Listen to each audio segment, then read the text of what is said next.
Welcome back to Afters with Joe and Chelsea. We are now moving on to a new topic that we're very, very excited about. Very relevant at the moment in the fitness, health, lifestyle industry. Yes. So we're moving on to fasting. Now, a couple of episodes on it because it's quite a big topic. But Very big, isn't what would you say fasting is? It's been around for a very, very long time, but it always seems to pop up on social media every few years, and you're either a lover, hater, or you don't know about it. Yeah, that's Scooby. But usually on social media, you've got somebody who hates it and tells you why you shouldn't do it and why you should ignore people, or somebody that tells you it's great and all the benefits that it has. What I do find is most of the people that talk about it come at it from a weight loss point of view, which is not what we use fasting for, and is also not the only benefit or really the focus of fasting for me personally. Yeah, it kind of gets wrapped up in that though, doesn't it? That you have to do this 24-hour fast to lose weight. Yeah. It does get wrapped up in the whole health industry, and I think when it pops up again on social media, a lot of personal trainers and people in the fitness industry pick up on it and come at it from a weight loss point of view, which for me personally is just so much more to it. Which is why I'm really excited about this one. Nice. So for those people, I guess, that don't know about fasting, let's rewind a little bit. Okay. What is fasting? So, from what I understand, as the mere mudblood, normal human being, that is, for those people that don't know about Harry Potter. How many Harry Potter quotes can you get in this one? So many. 20-minute episode. The fasting is basically when you're not consuming food, or sometimes when you're not consuming liquid water. So it's an abstention from the metabolic process of consuming things for your body. Oh, that's very scientific. I know, big one. Yes. So the whole term breakfast is when you start to break your fast. You stop the abstinence of food or water or liquid, and you start eating after or you've been drinking. asleep. So really, it's everybody does it, whether they realise they're doing it or not, because you stop eating at dinner, you go to bed, and then you wake up in the morning and you break your fast with food. However, just prolonging that a little bit longer can have massive benefits, but people, I think, tend to think, oh no, that's skipping breakfast, why would I do that? Yeah. And the whole fasting thing has got wrapped up in that whole world of, let's say, nonsense. Yeah. And I'm really excited just to simplify it, because as you probably tell, I'm a lover. What are you? You a hater or a lover? Yeah, I'm a liker. You're a liker. Oh, that's so on the fence. No, I do like it, but I'm not gonna kind of make it my life's work to go and get everyone to be a faster. No, but of course not. I do it myself and I enjoy it, and it works for me. I think that's a really important thing that you've just said there, and something that I want to pick up on, because, and I think this has kind of been the theme throughout our podcast, and what I hope to still continue to be the centre of everything that we do with this podcast. We are never putting out information to tell you, you should do this, you shouldn't do this, look at the research, this is really bad for you, this is really good for you, because we are not experts, but also the experts are not experts, because science changes so much that what you could believe for 10 years, suddenly there's new evidence that that is completely false. Yeah. So all you can do is take the information that people are giving you and go, do I want to try it? Do I not want to try it? First of all, does it pique my interest? Yes or no? Then, does it work for me? Does it not? Yes or no? Can I find something else that does work for me? Yes or no? And it's so personal. Yeah. And I think for us, we just want to raise awareness. This is what's worked for us. This is what we found out. Go give it a try if you want to, or don't. Yeah. But I think it's really important to get that out there, because particularly at the moment, you will go on social media and there is probably a lot of Reels trending, type in fasting, So many. and I can guarantee you there will be fitness people and PTs on there going, you shouldn't do fasting for fat loss. This, and this is really bad for you. Why would you do this? Da da da. And then there'll be people that are pro-fasting. You've got scientists. You've got people that want to do it for all the health benefits. Going, you should do fasting because of this, this, and this. Well, actually, just do what you want to do. Yeah, well said. Do what you want to do. Like for us, we've gone on a journey. We've enjoyed it. I'm more intense than you are, and I've enjoyed it more than you have. So our journeys are completely different. And sometimes because of my cycle, I don't fast because that's not what my body and my hormones need. But it's personal, and I've decided to go on that journey. Massively. I think you've hit the nail on the head. You've got to be open to kind of bringing in new information and you deciding on a personal level, not pressured from someone else, not pressured from social media. Decide what you want to do with it. If you actually want to investigate it more after this podcast, you'll go away and read about it, you'll listen to it, you'll ask us questions. If you don't give a beep, then you're not. It's simple as that. Yeah. But as we keep saying, we're not here to tell you this is the right thing to do for everyone.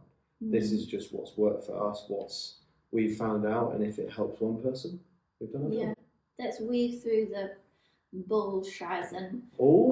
of social media and just, give people information that they can then take away and decide if it works for them or not. Yeah, I think from my personal standpoint, I remember where I was in Bradford in my first teaching job in Bedford Thornton, and this kid came in to do a placement for like 6 months or whatever to help in our department, and he was fasting, and I was like, what the hell are you doing? Like, why are you choosing not to eat until like 1 p.m. in the afternoon? I was like, it was just against everything I believed in. It was like, no, you've got to eat more to get your metabolism going, you've got to kind of get the nutrients in for the energy for the day. And it took me a couple of years to kind of even think about that being an option. And now I've tried it myself, I'm like, what? Funnily enough, it was actually listening to a podcast where we heard a doctor talking about it, Yeah. that we suddenly thought, you know what, maybe we're in the place where we can maybe investigate a little bit more into this. But this is like, I think it's what society is built upon is you have to eat breakfast at a certain time, you have to have your meals at a certain time, because it goes in line with their business, it goes in line with their monetary values. As a person, you have the freedom to eat whenever you want, but the fasting kind of myths of, you've got to, people that are trying to not promote fasting, no, you've got to wake up at 7 a.m. and eat your breakfast, you've got to eat your cereal to get you energy for the day, and that's absolute rubbish, because we've been through ourselves. We spoke about it a lot on the gut episodes at the start of this podcast. You just have an open mind, have an open mind to it, because here's a fun fact as well. It does make a difference. We may or may not be true, but for anybody that loves to call people out on social media, I'm sure there's many that would like to call me out on this, so you can go do your own investigating. The phrase breakfast is the most important meal of the day came from cereal companies, American cereal companies, as a way to get people to eat their cereals. So if you go back in history, there's no point scientifically where there are studies and it's proven that breakfast is the most important meal of the day. That was something that was formed Kellogg's, wasn't it? by a breakfast cereal company for marketing, and it's stayed with us. Yeah, it's just questioned, like, why am I eating when I'm eating? Just ask that question to yourself. Why am I eating this meal at this time of the day?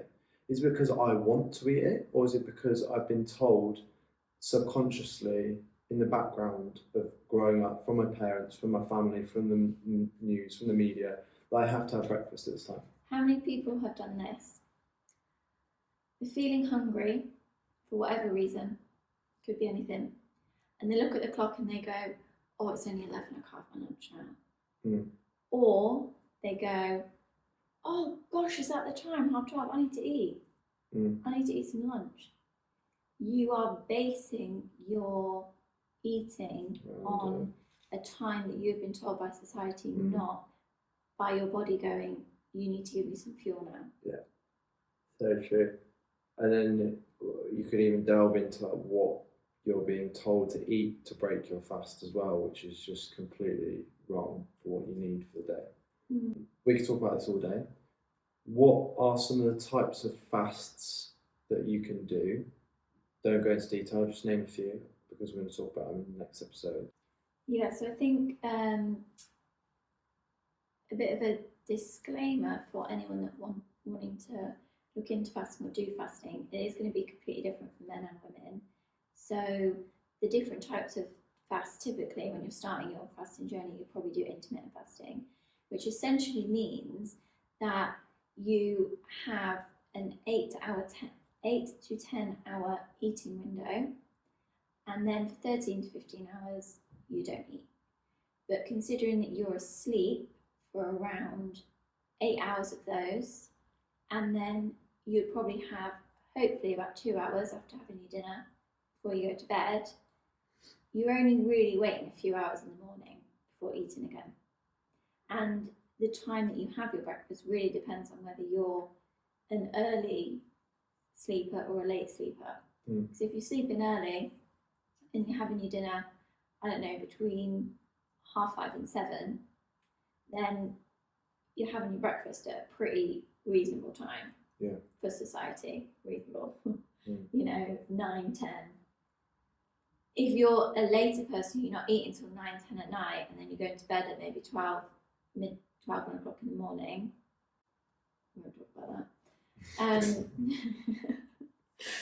Then yes, you're probably not going to be breaking your fast the next day until 1 o'clock in the afternoon, but that's because you are eating later at night and you're going to bed later. So it really just depends on, when you eat and when you sleep, which varies for everyone.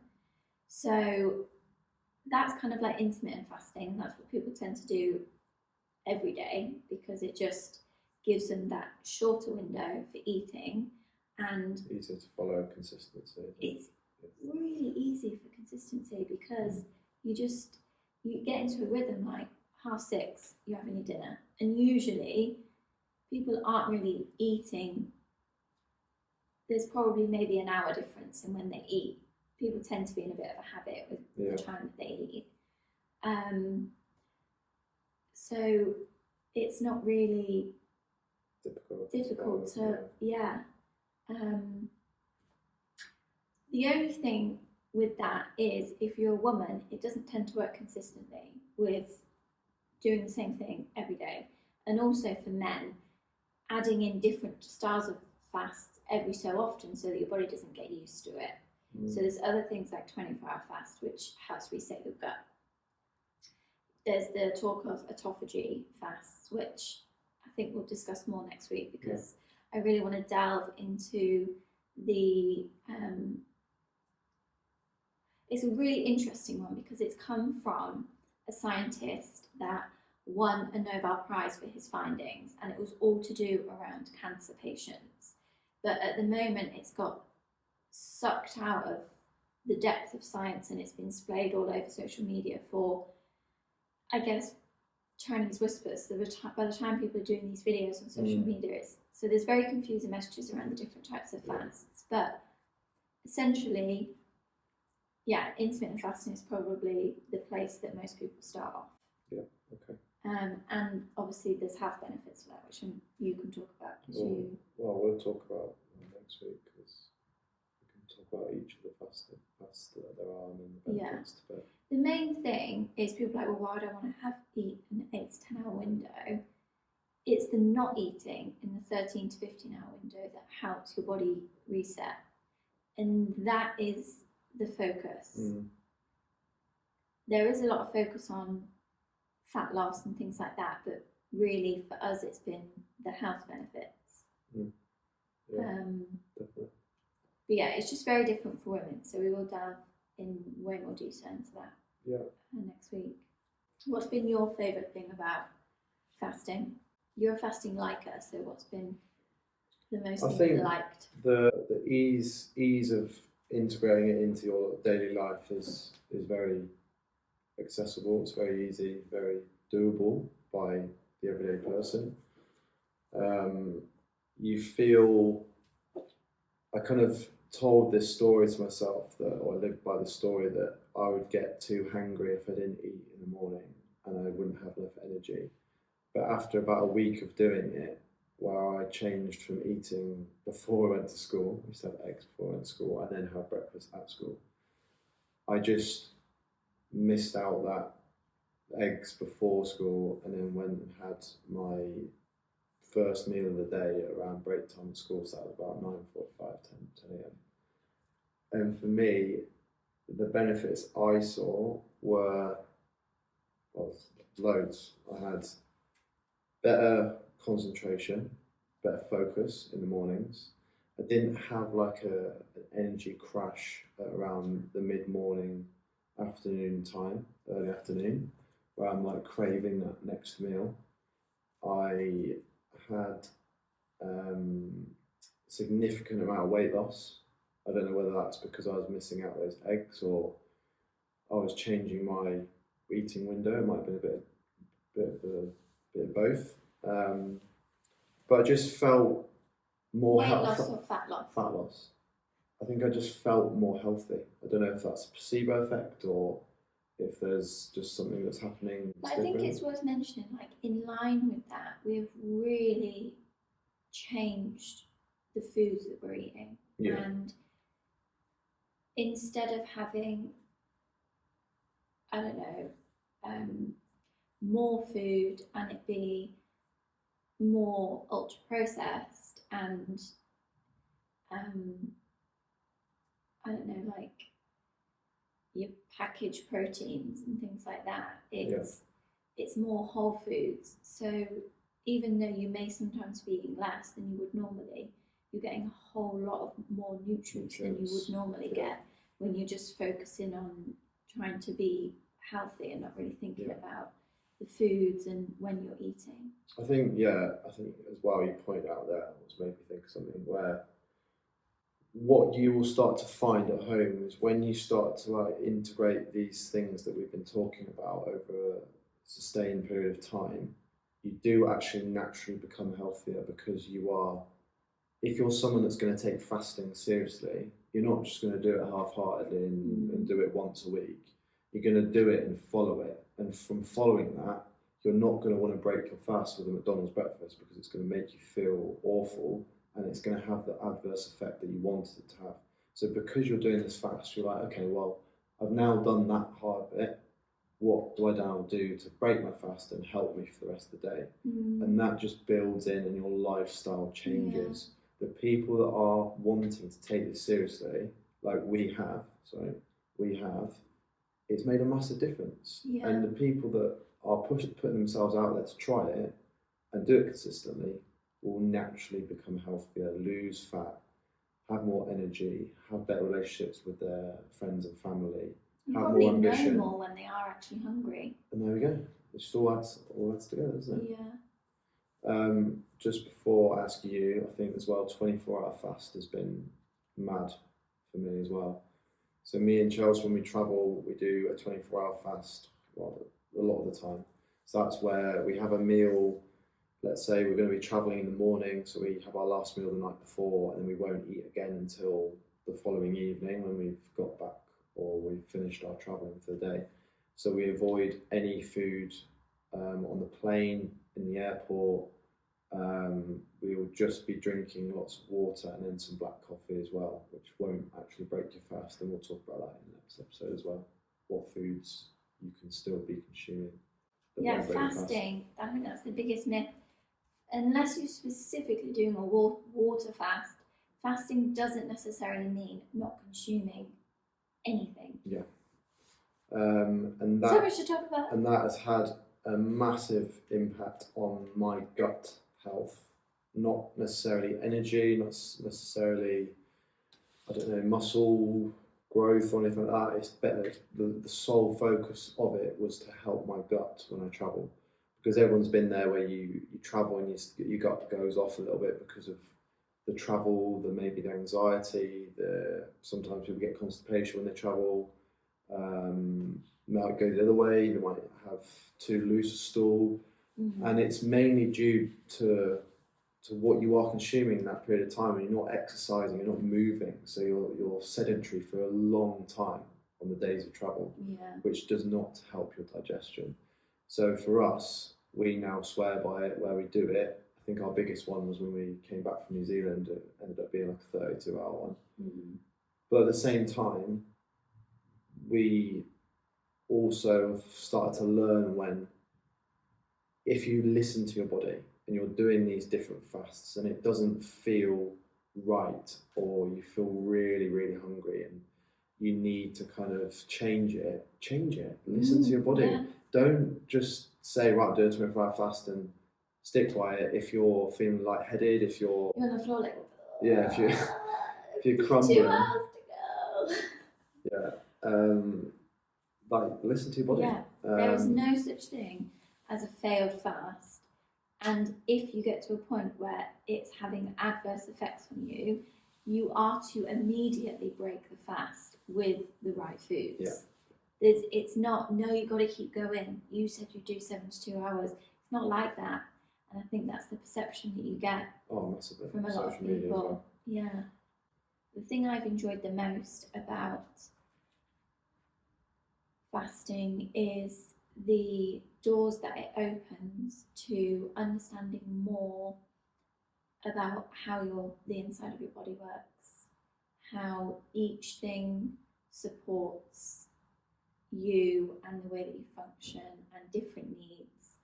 More so for women, obviously we're different, so just being able to understand more about my hormones and what helps my hormones, what doesn't help my hormones, what foods I should consume more of, because fasting does open that door to, break this fast with this kind of food, or make sure, for example, loads of people have heard of the ketogenic diet, but one of the things in the fasting world, they call it the ketobiotic diet, which is in direct relation to female hormones, and it's about making sure that you are introducing probiotics, prebiotics, and polyphenols in all the foods that you're eating, because a keto diet is not sustainable and it's not healthy long term, especially for females that need all these different types of minerals depending on what the body is doing. And that links to fasting, right? So you shouldn't be fasting with the same every time for your woman, because it's going to affect your hormones differently and might actually have a negative effect on the body. I love this example. I've probably said this before, I'm going to say it again. When a woman goes on a diet and they cut carbs, the week before you're due on, your body is making progesterone. Progesterone is a female hormone. And in order for your body to make this hormone, it uses carbs. It needs carbs to make it. Before carbs. So if you follow a fasting lifestyle that introduces all of these things to you, opens these doors to finding out more about your hormones and what fast they need and what foods they need, you're not then going to put yourself on a diet that's going to cause you to have severe PMS when you start your period, and you're not functioning properly because you've not been able to make the progesterone that your body needs ready for your bleed, essentially. Lovely. It's just fascinating. I just love it, because it's just not like, just starve yourself for this amount of time. It's just a whole world, and it's connected to food and your gut, and I'm really excited about it. I love it. Very good. I'm a lover, in case you can't tell. Okay, so next episode we're going to be covering the different types of fasts that you can do. We're going to be looking at the benefits to fasting, some of the negatives to fasting if you get it wrong, and what we kind of are going to be continuing with ourselves, what we do day to day, so people can have an idea of how it works. And the obviously when routine. we started out, it was completely different to the way that it is now. So I think just stripping that back to, you know, if you are interested in fasting, where would be a good starting point. And please, if anyone's got any questions about fasting, as simple as you want, what is fasting, or like we've tried to explain here, like what any sort of question that you think is relevant to fasting, please send us a message, leave a comment, and we can happily answer it on the next podcast. Yeah. Okay. See you soon. See you soon.